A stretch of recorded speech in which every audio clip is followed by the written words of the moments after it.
Hello my friends, it's Gabriel with the Last Huntsman channel here. Today's going to be a little different video than just your typical knife review, gun review, whatever. I'm actually going to be going into a concept, and it's going to be what I'm going to start a new series as Minutemen 101. And if you don't know what a Minuteman is, or Minuteman, then just, you know, do a little bit of research. But this is going to be just a concept of what I would call 3 layers of defense. So let's talk about the 3 different layers of defense that I would consider. All right, so first of all, I'm just going to make a statement. I'm not like the tactical elite expert, know all, be all, special forces or anything like that. I'm a Marine Corps infantry veteran and a backwoods redneck. That's basically my background. But we'll just get into the first layer of defense. And the first layer of defense is your EDC. What you have on your body and what you have on your person is going to be most likely the gear and items that you'll be using to defend yourself. Okay, as you all see, I'm just wearing a t-shirt and jeans. I'm not wearing anything special or anything like that. And so we'll go over my EDC. And this is constantly evolving for me, my EDC, but I generally always have the same type of items on me. So my main primary firearm on me is a Glock 26. Obviously it's loaded, round and chamber, all that good stuff, finger straight and off trigger. The Glock 26, I think, is one of the most underrated and most adaptable concealed carry pistols you can have on you, because it can utilize any and all of the other Glock 9mm double stack magazines. And so that, to me, right there, gives it much more fire superiority than, say, a lot of your other Glocks like the 43 or 42 or some of your other just smaller concealed carry types of guns, or even like the SIG P365 and stuff, because even though I think it's a great gun, it's not as adaptable as this one, the Glock 26. Okay, so another EDC piece of gear that I carry on me is a fixed blade knife. I always carry a fixed blade knife on me. The reason why I carry a fixed blade knife is because there is literally nothing that can go wrong with a solid hunk of steel. And a knife is mankind's first tool, so you can use it for a lot of different things, not only for self-defensive means, but also for your bushcraft and survival type of task too. Alright, so I'm going to skim through these a little quicker. I always like to carry just an everyday use knife. This is my Spyderco Endura 4. I think it's a good solid blade. I always carry a flashlight. This one is the Streamlight ProTac 1L. Sorry, I can't remember all these names. But this one is pretty decent, and it fits right in my pocket. It takes the CR123 batteries, which I know some people like those, some people don't. I like them because I got a whole bunch of them, and I got a charger and port for them, so no big deal. Another thing that I like to carry on me is a means to make fire, and sometimes I'll carry a fire steel, sometimes I don't, but I always will have just this big lighter. I don't smoke or anything, but I like to carry a lighter because you never know, fire is important in certain situations especially. Another thing I like to carry on me is a Leatherman. This is the Leatherman rebar. I mean, do I really need to go into this too much? I mean, it has screwdriver, can opener, or a little mini saw on it, and a lot of your just little average tools, and a lot of people don't think about these, but I could cut some wire with these. I can do a lot of your just little makeshift work with this. I even used these one time to really cheat and escape a escape room, and even the escape room guys had no idea how the hell I got out of it without going through half of their clues. So I mean, this thing can get you out of a situation. Something else I carry on me is 2 spare magazines for my Glock 26, but sometimes I'll even switch it up and carry Glock 17 magazines on me, so I have that much more firepower, and since it's the 26, it can do that. Alright, so With that being said, having a good belt for your EDC is actually very important, because if you just have like some cheap Walmart belt, the thing's not going to hold up very well. It's not going to carry your gear very well, and it's just going to be too flimsy. So I've went through kind of a handful of different belts, and the one that I've found that I like the most is the Hanks leather gun belt. This one I think is a lot more comfortable than some of your like 511 tactical belts, and it looks pretty good. And so like even if my shirt, you know, ain't covering it, it still doesn't like just scream, hey, this guy's wearing a tactical belt. It's just a leather belt, and I could still wear these with like a suit and still, you know, look perfectly normal. So I like these Hanks leather gun belts. They have a lifetime guarantee, and I've been carrying this for, I don't know, almost a year now, using this Hanks leather gun belt, and it's become my favorite belt for EDC. Alright, so we've went over the first layer of defense, and that is your EDC gear, what you have on your body. Now let's go over what you can have potentially in your truck, and this is what I like to refer to as a battle belt system. So let's go over the battle belt. Alright, so this is my current battle belt system. Nothing fancy, it's just, I think it's Condor with some mixed up 511 stuff on there. So what do I want with the battle belt? I do not want to weigh this thing down a bunch, because I have a third layer of defense. So this is more so of my disengage and keep it in my truck type of system. So I have a few spare mags for a rifle, a few spare mags for a pistol. What pistol am I using? Glock 17. Why do I use a Glock 17? Because it works with my Glock 26. My Glock 26 can use any one of these magazines, just in case if this goes down. Highly unlikely, but you know, the world's full of surprises. It's the same thing, same magazines as a rifle. Now, like I said, this is a get home type of thing, or a quick engage and disengage. This is not like a go out and, you know, be in a 6-hour firefight type of, you know, Call of Duty fantasy stuff.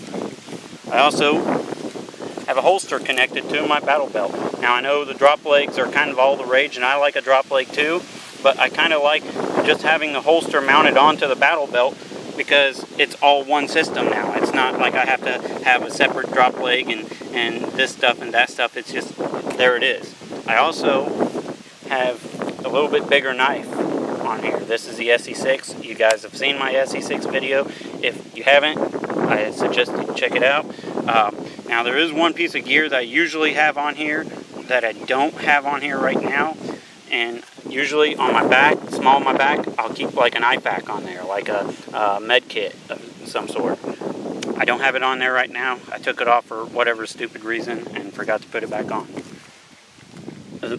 Final thing, I just have a dump pouch so you can retain your magazines. Now I know the tactical wannabe guys just show them just throwing their magazines all over the place. They don't give a shit about them.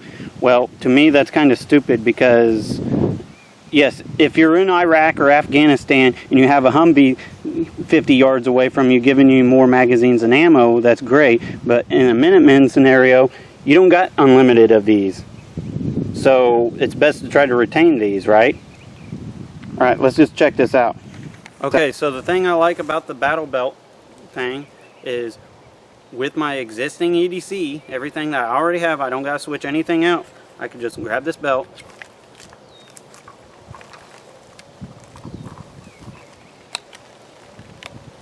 a little tight, but kind of like it tight so it don't go anywhere.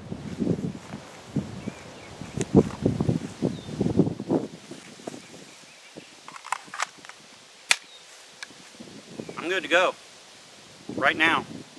Alright, so let's go over the two guns I use for my battle belt system. Now, there's nothing set in stone here. I mean, if you find something else that works better for you, then go for it, you know. I just like using the 26 for my EDC, so I could use the 17 for my main carry pistol, and they could interchange, well, at least the 26 can interchange magazines with this. For the AR-15 that I'm using, this ain't anything special. This is just the Palmetto State Armory build that I did. But you know what? I actually kind of like this build. You know, a lot of people like these, you know, super elaborate free-floated hand guards, which is bullshit. But anyways, haze and just all this garbage hanging off these. I just like it to keep it simple, streamlined, M4 kind of build, just because it's light, it's handy, and like I said, this ain't.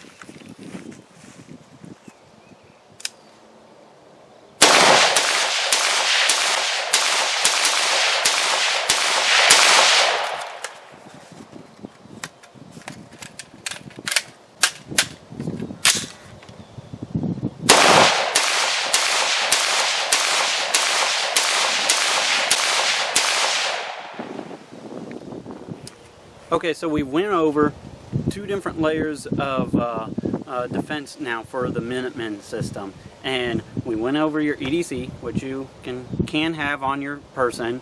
You know, I'm not saying that I'm just the be-all, know-all expert. There, you can, you know, modify or change it however you like, or depending on your area.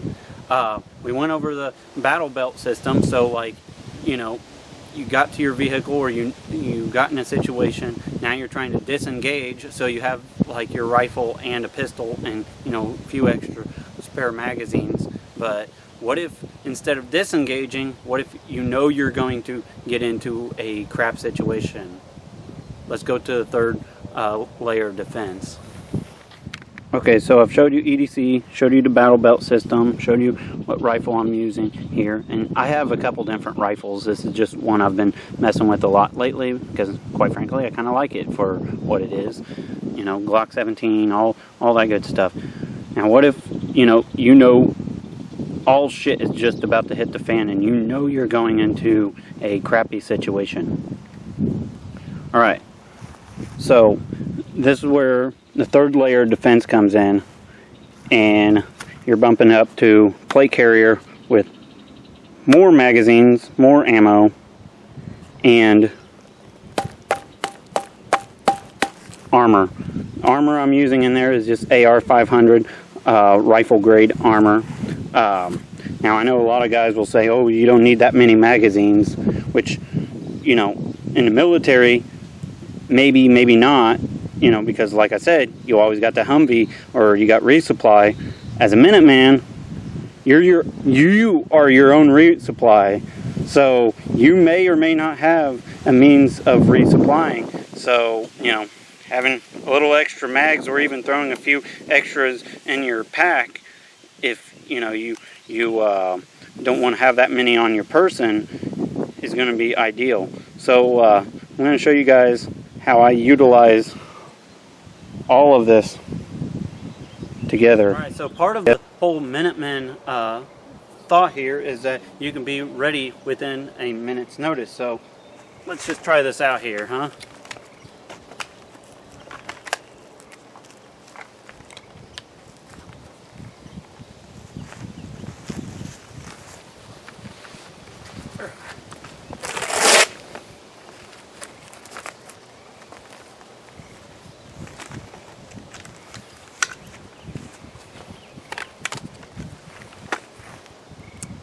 Well, with me talking, less than 30 seconds. So, yeah.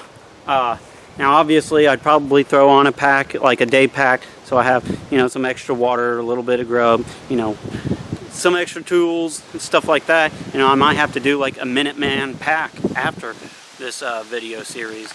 But, yeah, as you can see, I could be ready to go and ready in the fight within just a moment's notice. And you know, I keep all this stuff ready to go all the time.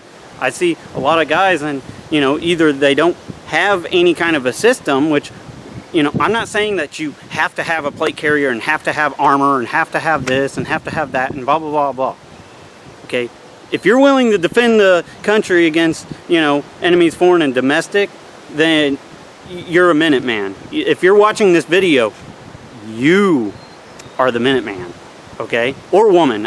You know, I know some bad bitches out there too, so good on them too. But that being said, you don't have to have a lot of that stuff. But if you do have this stuff, then have it ready to go. I see a lot of people, and it's like, okay, yeah, let's go do some training, and then they're like flopping all this stuff around, and it takes them 2 hours to grab their stuff. And it's like, hell, if you know, if we need you, if America needs you, then, you know, you don't got time to sit there and just take your sweet ass time, right? So have your stuff ready to go. And with all that being said, be prepared, both physically and spiritually. God bless, and carry on.